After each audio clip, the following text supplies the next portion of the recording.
नमस्कार मंडळी. तर आज मी दाखवणार आहे सुपर सॉफ्ट असा ज्वारीचा डोसा. हा खूप छान लागतो आणि पटकनसुद्धा बनतो. एक 10 ते 15 मिनटात.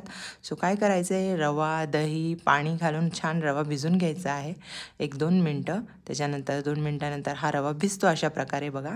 आणि नंतर मस्त पाणी वगैरे काही नंतर तुम्ही टाका, आधीच पाणी टाकू नका. आणि मिक्सरमधून फिरून घेतलं आहे. त्याच्यात बसतं तेवढं ज्वारीचं पीठ टाकायचं आहे आणि मस्त मिक्स करून घ्यायचं आहे. गुठळ्या नाही झाल्या पाहिजे. आणि मीठ टाकायचं आहे चवीनुसार आणि मग इनो टाकला आहे, तुम्ही खायचा सोडासुद्धा टाकू शकता. आणि मग बघा मी पाणी टाकून इनोला ॲक्टिवेट करून घेतलं आहे आणि छान मिक्स करून घ्यायचं आहे. आणि मिक्स झाल्यानंतर बघा मी तवा तापायला ठेवणार आहे आणि त्याच्यानंतर तवा तापलेला आहे.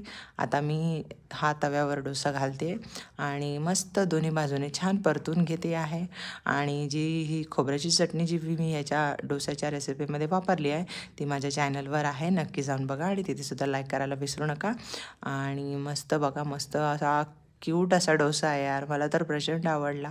सो तुम्हीसुद्धा नक्की ट्राय करून बघा आणि रेसिपी कशी वाटली कमेंट्समध्ये सांगायला विसरू नका. आणि फॉलो केलं नसेल अजून तर फॉलो करा. माझी इन्स्टा आय डी तुम्हाला माहितीच असेल. आणि यूट्यूब चॅनलवर नवीन असाल तर नक्की लाईक करा आणि फॉलो करायला विसरू नका. सबस्क्राईब करा. धन्यवाद. तुमचं प्रेम असंच राहू द्या. थँक्यू. धन्यवाद.